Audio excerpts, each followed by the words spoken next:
So ആപ്പിളിൻ്റെ പുതിയ OS റിലീസായിട്ടുള്ള iOS 26 അതിൻ്റെ കാർപ്ലേനെ പറ്റിയുള്ള ഡീറ്റെയിൽസാണ് നമ്മൾ ഇന്നത്തെ വീഡിയോയിലൂടെ നോക്കുന്നത്. സോ ആദ്യം തന്നെ നമുക്ക് ഡിവൈസിൻ്റെ സെറ്റിങ്സിൽ നിന്ന് തുടങ്ങാം. സോ ഐഫോണിൽ സെറ്റിങ്സ് താഴത്തേക്ക് നിങ്ങൾ സ്ക്രോൾ ചെയ്യുമ്പം ജനറൽസിലാണ് നമുക്ക് കാർപ്ലേ എന്ന് പറയുന്ന ഓപ്ഷൻ ലഭിക്കുന്നത്. സോ ഇതിലൂടെ നിങ്ങളുടെ ഡിവൈസ് കാർപ്ലേയിലേക്ക് കണക്ട് ചെയ്ത് കഴിഞ്ഞാൽ നിങ്ങൾക്ക് ഇവിടെ തന്നെ ഡിഫറെൻറ്റ് ഓപ്ഷൻസ്. അതിൽ ആദ്യത്തെയാണ് കസ്റ്റമൈസേഷൻ.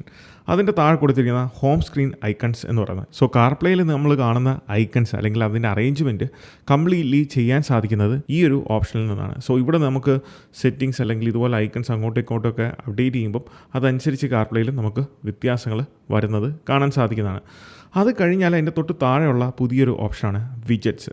സോ വിജറ്റ്സിലേക്ക് പോയി കഴിഞ്ഞാൽ നമുക്ക് ഡിഫറെൻറ്റ് വിജറ്റുകൾ പുതുതായിട്ട് നമുക്ക് കാർപ്ലേയുടെ ഭാഗമായിട്ട് ആഡ് ചെയ്യാൻ സാധിക്കും. സോ അതിലേക്ക് നമുക്ക് വരാം. അതിനു മുന്നേ പുതിയ കാർപ്ലേയുടെ ഓവറോൾ ലുക്ക്, ഡിസൈൻ കാര്യങ്ങളൊക്കെ നോക്കാം. അതിൽ ആദ്യം തന്നെ എടുത്തു പറയേണ്ടതാണ് ഈ ഒരു ഹോം സ്ക്രീനിൽ കാണുന്ന ഐക്കൺസ്. നമുക്കറിയാം iOSലും iPadOSലും macOSലും എല്ലാം വന്ന പോലത്തെ ആ ഒരു ഐക്കൺ UI ചേഞ്ച് നമുക്കിവിടെ കാണാൻ സാധിക്കും. ഹോം സ്ക്രീനിൽ നിന്ന് റൈറ്റിലേക്ക് സ്വൈപ്പ് ചെയ്ത് കഴിഞ്ഞാൽ നമുക്ക് ഡാഷ്ബോർഡിലേക്ക് പോകാൻ പറ്റും. മാപ്പുണ്ട്, നൗ പ്ലേയിങ് ഉണ്ട്, അതോടൊപ്പം ഡൈനാമിക്കലി അഡ്ജസ്റ്റ് ചെയ്യുന്ന ക്വിക്ക് ആക്ഷൻസും ഏറ്റവും ടോപ്പിലുണ്ട്. ഇനി ഡാഷ്ബോർഡിലേക്ക് വരുമ്പം ഇത്രയും കാലം നമുക്ക് ബുദ്ധിമുട്ടുണ്ടാക്കിക്കൊണ്ടിരുന്ന ഒരു കാര്യമാണ്. അതായത് കോൾ വരുന്ന സമയത്ത് നമ്മൾ നാവിഗേഷൻ ഇട്ടിട്ടുണ്ടെന്നുണ്ടെങ്കിൽ നമുക്കറിയാം വരുന്ന കോളുകൾ ഫുള്ളായിട്ട് ഒക്യുപ്പൈ ചെയ്യും. അത് കംപ്ലീറ്റ്ലി ആപ്പിൾ ഇപ്പോൾ എലിമിനേറ്റ് ചെയ്തിട്ടുണ്ട്. സോ ഈ ഒരു രീതിയിലേ ഉള്ളൂ കോളുകൾ ഇനി വരത്തുള്ളൂ. യാതൊരു ഡിസ്റ്റർബൻസും നമുക്ക് ഉണ്ടാക്കുന്നതല്ല.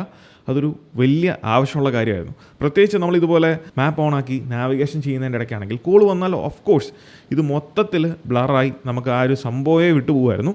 സോ ഇപ്പോൾ ഇനി മുതൽ അതിൻ്റെ ആവശ്യമില്ല. ജസ്റ്റ് ഇതിൽ ടാപ്പ് ചെയ്ത് കഴിഞ്ഞാൽ വേണമെന്നുണ്ടെങ്കിൽ ഫുൾ സ്ക്രീൻ നമുക്ക് ഇവിടെ നിന്ന് ആക്സസ് ചെയ്യാൻ സാധിക്കും. ആക്സെപ്റ്റ് ചെയ്ത് കഴിഞ്ഞാൽ നമുക്കത് പ്രശ്നമുള്ള കാര്യമല്ല.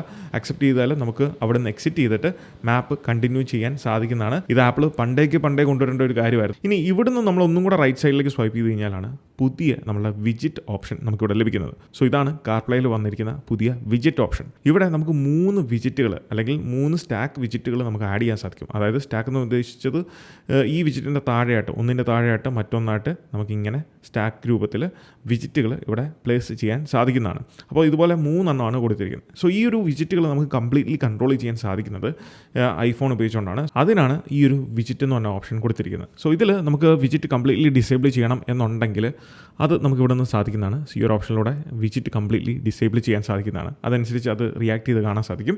സോ ഇവിടെ 3 സ്റ്റാക്ക് ഓപ്ഷൻസ് ആണ് കൊടുത്തിരിക്കുന്നത്. സോ ഇതിലേക്ക് പുതിയ വിജിറ്റുകൾ നിങ്ങൾക്ക് ഐഫോണിൽ നിങ്ങൾ ഏതൊക്കെ ആപ്ലിക്കേഷൻസ് യൂസ് ചെയ്യുന്നുണ്ടോ അതിൻ്റെയൊക്കെ ചില വിജിറ്റുകൾ നമുക്ക് ഐഫോൺ ഈ ഒരു കാർപ്ലേയിൽ സപ്പോർട്ടഡ് ആണ്. സോ അത് ഏതൊക്കെ വിജിറ്റുകൾ വേണം എന്നുള്ളത് നിങ്ങൾക്ക് ഇവിടുന്ന് തന്നെ തിരഞ്ഞെടുക്കാം. ആഡ് ടു വിജിറ്റ് കൊടുത്തു കഴിഞ്ഞാൽ ഇങ്ങോട്ട് ആഡ് ആകുന്നതായിരിക്കും.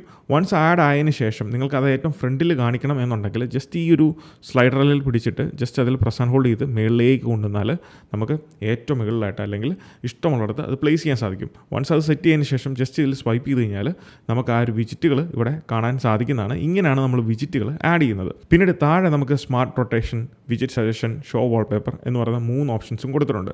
അതിൽ ഈ ഷോ വാൾപേപ്പർ നിങ്ങൾ ഡിസേബിൾ ചെയ്യുമ്പോൾ നോക്കിക്കോണം, ബാക്ക്ഗ്രൗണ്ട് ബ്ലാക്ക് ആവും. ഇപ്പോൾ നിങ്ങൾക്ക് കാണാം ബാക്ക്ഗ്രൗണ്ട് കംപ്ലീറ്റ്ലി ബ്ലാക്ക് ആണ്.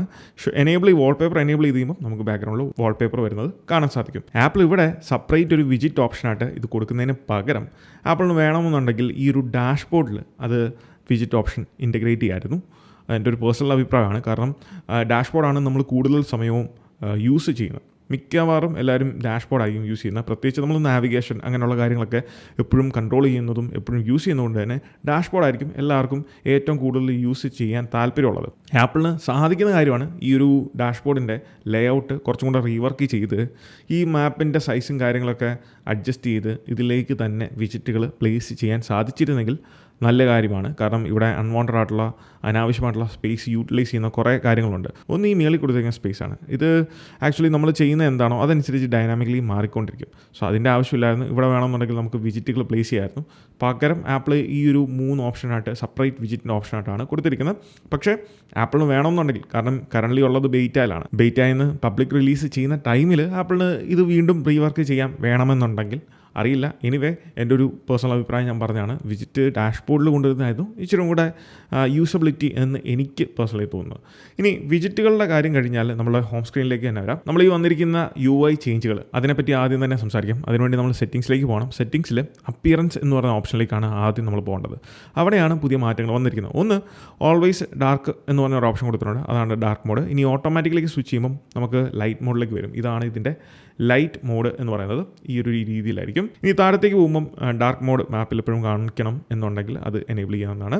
പിന്നെ ഏറ്റവും താഴെ ആണ് നമുക്ക് കസ്റ്റമൈസ് ഐക്കൺസ് കാണാൻ സാധിക്കുന്നത്. അതിൽ നിങ്ങൾ ടാപ്പ് ചെയ്ത് കഴിഞ്ഞാൽ ഐഫോണിൽ വന്ന പോലെ ലൈറ്റ്, ഡാർക്ക്, ക്ലിയർ എന്ന് പറയുന്ന 3 മോഡുകൾ കാണാൻ സാധിക്കും. ബൈ ഡിഫോൾട്ട് നമുക്ക് കളറുള്ള ഓപ്ഷനാണ് ഡാർക്ക്, ക്ലിയർ.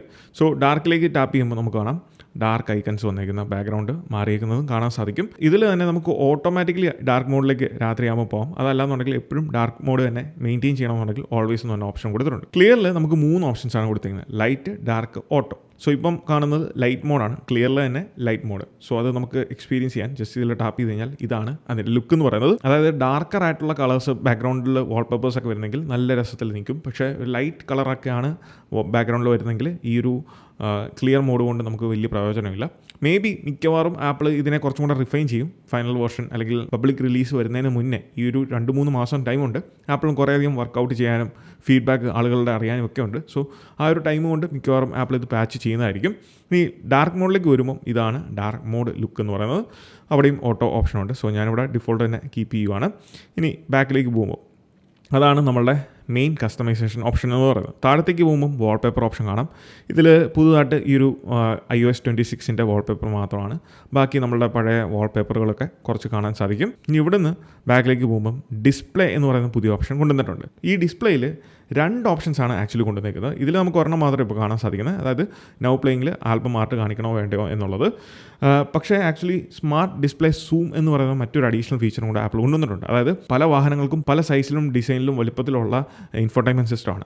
സോ അതുമായിട്ട് അഡ്ജസ്റ്റ് ചെയ്യാൻ വേണ്ടി സ്മാർട്ട് ഡിസ്പ്ലേ സൂം എന്ന് പറഞ്ഞ ഫീച്ചറും കൂടെ ആപ്പിൾ കൊണ്ടുവന്നിട്ടുണ്ട്. അത് എനേബിൾ ചെയ്ത് കഴിയുമ്പം ആ വന്നിരിക്കുന്ന യൂണിറ്റിൻ്റെ സൈസും വലുപ്പമൊക്കെ അനുസരിച്ച് അത് ഡൈനാമിക്കലി അഡ്ജസ്റ്റ് ആകുന്നതായിരിക്കും. അങ്ങനെ ഒരു ഓപ്ഷൻ കൊണ്ടുവന്നിട്ടുണ്ട്. പിന്നെ ആക്സസിബിലിറ്റിയിൽ നമുക്ക് കളർ ഫിൽറ്റർ ഓപ്ഷൻ കൊണ്ടുവന്നിട്ടുണ്ട്. സോ കളേഴ്സിൻ്റെ ഫിൽറ്റേഴ്സ് നമുക്കിവിടെ ഐഫോണിലുള്ള പോലെ തന്നെ സെയിം ഓപ്ഷൻസാണ്. ടെക്സ്റ്റ് സൈസ് നിങ്ങൾക്ക് ഇനിയും കൂട്ടണം എന്നുണ്ടെങ്കിൽ അതൊക്കെ നമുക്കിവിടെ അഡ്ജസ്റ്റ് ചെയ്യാൻ സാധിക്കുന്നതാണ്. അത് നല്ലൊരു കാര്യം തന്നെയാണ്. കാരണം ചില സമയങ്ങളിൽ വളരെ ചെറുതായിട്ടാണ് നമുക്ക് ഫീൽ ചെയ്യുന്നത്. ഇനി താഴത്തേക്ക് പോകുമ്പോൾ ബോൾഡ് ടെക്സ്റ്റ് എന്ന് പറഞ്ഞ ഓപ്ഷൻ ഉണ്ട്. അതിൽ യൂഷ്വലി എന്താണോ സംഭവിക്കുന്നത് അത് തന്നെ. പിന്നെ വോയിസ് കൺട്രോൾ ഓപ്ഷൻ കൊടുത്തിട്ടുണ്ട്. ഈ വോയിസ് കൺട്രോൾ ഫീച്ചർ ഉപയോഗിച്ചുകൊണ്ട് നമുക്ക് ഹാൻഡ്സ് ഫ്രീ ആയിട്ട് കമാൻഡുകൾ എക്സിക്യൂട്ട് ചെയ്യാൻ സാധിക്കും. അതായത് like go home, swipe right അങ്ങനെയൊക്കെ പറയുവാണെന്നുണ്ടെങ്കിൽ ഓട്ടോമാറ്റിക്കലി അത് വർക്കാകുന്നതായിരിക്കും. ജസ്റ്റ് ഞാൻ കാണിച്ചു തരാം. Go to home, open settings, ഇങ്ങനെ നമുക്ക് ചെയ്യാൻ സാധിക്കുന്നതാണ്. ഇത് തീർച്ചയായിട്ടും നല്ല ഹാൻഡി ആയിട്ടുള്ള ഫീച്ചറായിരിക്കും. കാരണം വാഹനം ഓടിക്കുന്ന സമയത്ത് റോഡിൽ നിന്ന് കണ്ണെടുക്കാതെ തന്നെ നമുക്ക് കൺട്രോളുകളൊക്കെ അഡ്ജസ്റ്റ് ചെയ്യാൻ സാധിക്കുന്നതാണ് ഈ ഒരു ഓപ്ഷൻ ഉപയോഗിച്ചുകൊണ്ട്. ഇനി താഴത്തേക്ക് പോകുമ്പോൾ ഹിയറിംഗ് ആണ്, സൗണ്ട് റെക്കഗ്നീഷൻ എന്ന ഓപ്ഷൻ. ഇതിൽ ആപ്പിൾ പുതുതായിട്ട് കുറച്ച് കാര്യങ്ങളൊക്കെ ആഡ് ചെയ്തിട്ടുണ്ട്. സോ കാർ ഹോൺ അടിക്കുമ്പം സൈറൻ വരുന്നുണ്ടെങ്കിൽ, കുഞ്ഞ് കരയുന്നുണ്ടെങ്കിൽ ഇങ്ങനെയുള്ള കുറേ ഓപ്ഷൻസ് കൊടുത്തിട്ടുണ്ട്. സോ ഇതെവിടെയെങ്കിലും കേട്ട് കഴിഞ്ഞാൽ ഓട്ടോമാറ്റിക്കലി നമുക്ക് അതിൻ്റെ ഒരു വാർണിംഗ് തരുന്നതായിരിക്കും. ഇനി താഴത്തേക്ക് പോകുമ്പം ആപ്പിൾ ഇൻ്റലിജൻസ് ആൻഡ് സിറി കാണാൻ സാധിക്കും. ഇതിൽ ഡാഷ്ബോർഡിൽ കൊണ്ടുവരുന്ന സജഷനെ പറ്റിയാണ് പറഞ്ഞിരിക്കുന്നത്. സോ വേണമെന്നുണ്ടെങ്കിൽ അത് നമുക്ക് ഡിസേബിൾ ചെയ്യാം. ഓട്ടോമാറ്റിക്കലി സെൻഡ് മെസ്സേജ്, അതായത് മെസ്സേജുകൾ നമുക്ക് കൺഫർമേഷൻ ഇല്ലാതെ ഹാൻഡ്സ് ഫ്രീ ആയിട്ട് നമ്മൾ കഴിഞ്ഞ iOS 18 കൊണ്ടുവന്ന ഫീച്ചറാണ്. ഹാൻഡ്സ് ഫ്രീ ആയിട്ട് നമുക്ക് മെസ്സേജുകൾ സെൻഡ് ചെയ്യാൻ സാധിക്കും. സോ അതിൻ്റെ സെൻഡ് എന്നുള്ള കൺഫർമേഷൻ കൊടുക്കാതെ തന്നെ നമ്മൾ ടൈപ്പ് ചെയ്ത മെസ്സേജ് ഓട്ടോമാറ്റിക്കലി സെൻഡ് ചെയ്യാനുള്ള ഒരു ഓപ്ഷനാണ് ഇത്. പിന്നെ ഷോ ആപ്സ് ബിഹൈൻഡ് സിറി എന്ന് പറയുന്ന ഒരു ഓപ്ഷൻ കൊടുത്തിട്ടുണ്ട്. ഇത് പുതിയ സിറിക്കല്ല, പഴയ സിറിക്കാണ് ഉപയോഗിക്കുന്നത്. നമുക്ക് ആപ്സ് എല്ലാം ബാക്ക്ഗ്രൗണ്ടിൽ കാണണം, ഫ്രണ്ടിൽ ചെറിയ രീതിയിൽ സിറിനെ കണ്ടാൽ മതി എന്നുണ്ടെങ്കിൽ അതിന് ഉപയോഗിക്കുന്ന ഒരു ഓപ്ഷനാണ്. കാരണം പുതിയ സിറിക്ക് ഇതാണ് സിറിയുടെ UI. സോ അതുകൊണ്ട് തന്നെ നമുക്ക് ഈസി ആയിട്ട് തന്നെ യൂസ് ചെയ്യാൻ അല്ലെങ്കിൽ കാര്യങ്ങളൊക്കെ കാണാൻ സാധിക്കുന്നതാണ്. അവസാനം ലൈവ് ആക്ടിവിറ്റീസും ആപ്പിൾ കൊണ്ടുവന്നിട്ടുണ്ട്. അതോടൊപ്പം സൈലൻറ്റ് മോഡും ആപ്പിൾ കാർപ്ലേയിലേക്ക് കൊണ്ടുവന്നിട്ടുണ്ട്. ഇനി മറ്റുള്ള ആപ്ലിക്കേഷൻസിലേക്ക് പോകും. First and foremost music app. കൂടുതൽ യൂസ് ചെയ്യുന്നൊരു കാര്യമാണ് മ്യൂസിക് ആപ്പ്. അതിൻ്റെ ലേഔട്ടൊക്കെ കുറച്ചും കൂടെ ബെറ്റർ ആക്കിയിട്ടുണ്ട്. നമുക്ക് ഹോം സ്ക്രീനിൽ ഇപ്പം പുതിയ ട്രെൻഡുകൾ, നമ്മൾ സ്ഥിരമായിട്ട് കേൾക്കുന്ന ആൽബംസ്, കാര്യങ്ങളൊക്കെ കാണാനും കേൾക്കാനും ഒക്കെ സാധിക്കുന്നതാണ്. അവിടെ നിന്ന് ന്യൂയിലേക്ക് പോകുമ്പോഴും ഇതുപോലെ തന്നെ അപ്ഡേറ്റഡ് പ്ലേലിസ്റ്റ് കാര്യങ്ങളൊക്കെ കാണാം. റേഡിയോ ആണെങ്കിൽ ലൈവായിട്ട് നമുക്ക് റേഡിയോ ലിസൺ ചെയ്യാൻ സാധിക്കും. പിന്നെ ലൈബ്രറിയിൽ നമുക്ക് കാണാം നമ്മുടെ പ്ലേലിസ്റ്റ് കാര്യങ്ങളൊക്കെ ഇവിടെ കൊടുത്തിട്ടുണ്ട്. അവിടെ നിന്ന് തന്നെ നമുക്ക് പ്ലേലിസ്റ്റ് ആക്സസ് ചെയ്യാനും എല്ലാ പാട്ടുകളും ഇവിടെ നിന്ന് തന്നെ ആക്സസ് ചെയ്യാൻ സാധിക്കുന്നതാണ്. ഇനി ഫോൺ ആപ്പ് ആ ഒരു റീഡിസൈൻ കൊണ്ടുവന്നിട്ടുണ്ട്. സോ ഫേവറേറ്റ്, റീസെൻറ്റ്, കോള്, അതോടൊപ്പം ഡയൽ പാഡ് ഓപ്ഷൻ. ഇതിൽ ബാക്ക്ഗ്രൗണ്ട് വാൾപേപ്പർ നമുക്കിപ്പം കാണാൻ സാധിക്കും എന്നുള്ളതാണ്. ഇനി മെസ്സേജസിൽ ചെറിയൊരു വ്യത്യാസം കൊണ്ടുവന്നിട്ടുണ്ട്. മെസ്സേജസിൽ നമ്മൾ ഏറ്റവും ടോപ്പിൽ പോകുമ്പോൾ മെസ്സേജസിൻ്റെ ഏറ്റവും ടോപ്പിൽ നിങ്ങൾ ആ ഒരു പേര് കാണുന്നത് അത് നമ്മളുടെ പിൻഡ് മെസ്സേജുകളാണ്. നമ്മൾ പിൻ ചെയ്ത് വെച്ചിരിക്കുന്ന ആളുകളുടെ മെസ്സേജുകളാണ് മേളിൽ വന്ന് കിടക്കുന്നത്. എത്ര വേണം ആളുകളെ നമുക്കിവിടെ ആഡ് ചെയ്യാൻ സാധിക്കുന്നതാണ്. അങ്ങനെ പിൻ ചെയ്യുന്നതിൻ്റെ ഒരു അഡ്വാൻറ്റേജ് എന്താണെന്ന് വെച്ചാൽ അവർക്ക് സ്പെസിഫിക്കലി മെസ്സേജ് അയക്കണമെന്നുണ്ടെങ്കിൽ അവരുടെ പ്രൊഫൈലിലൊന്ന് ടാപ്പ് ചെയ്താൽ മതി. ഡയറക്റ്റ്ലി നമുക്ക് വോയിസ് മെസ്സേജ് അല്ലെങ്കിൽ വോയിസ് അല്ല കാര്യങ്ങൾ പറഞ്ഞുകൊണ്ട് നമുക്ക് മെസ്സേജ് അയക്കാൻ സാധിക്കുന്നതാണ്. ഇനി വാട്സാപ്പും വാട്സാപ്പ് ബിസിനസ്സും. വാട്സാപ്പിന് ചെറിയൊരു ഫംഗ്ഷനാലിറ്റി ആഡ് ചെയ്തിട്ടുണ്ട്. അതായത് നമുക്ക് വാട്സാപ്പ് കോളുകളൊക്കെ ചെയ്യാൻ സാധിക്കും. ഇവിടുന്ന് കോൾ ചെയ്യാൻ അൺറീഡഡ് മെസ്സേജുകൾ അത് വായിക്കാൻ സാധിക്കും. അതോടൊപ്പം പുതിയ മെസ്സേജുകൾ ക്രിയേറ്റ് ചെയ്ത് അയക്കാനും സാധിക്കുന്നതാണ്. സോ അങ്ങനെ കുറച്ച് ഫംഗ്ഷനാലിറ്റീസും ചേഞ്ചസും വാട്സാപ്പിലും അല്ലെങ്കിൽ തേർഡ് പാർട്ടി ആപ്ലിക്കേഷനിലും കൊണ്ടുവന്നിട്ടുണ്ട്. ഇതോടൊപ്പം തന്നെ ആപ്പിൾ ഇവൻറ്റിൽ ഇൻട്രൊഡ്യൂസ് ചെയ്ത കാര്യമാണ് ലൈവ് ആക്ടിവിറ്റീസ്. സോ നമ്മൾ എന്ത് ചെയ്താലും എന്ത് ലൈവ് ആക്ടിവിറ്റീസും ഇത് സപ്പോർട്ട് ചെയ്യുന്ന കാർപ്ലേ സപ്പോർട്ട് ചെയ്യുന്ന ആപ്ലിക്കേഷൻ ആണ് എന്നുണ്ടെങ്കിൽ അത് നമുക്കിവിടെ കാണിക്കുന്നതായിരിക്കും. പുതിയൊരു വിജിറ്റായിട്ട് ഇവിടെ നമുക്ക് ലഭിക്കുന്നതായിരിക്കും. സോ അതിൻ്റെ ഇമേജ് ആണ് നിങ്ങൾ ഈ കാണുന്നത്. ലേഔട്ടിൻ്റെ കാര്യത്തിലേക്ക് വരുമ്പം നമുക്ക് പുതിയ ഐക്കൺസ് വന്നു.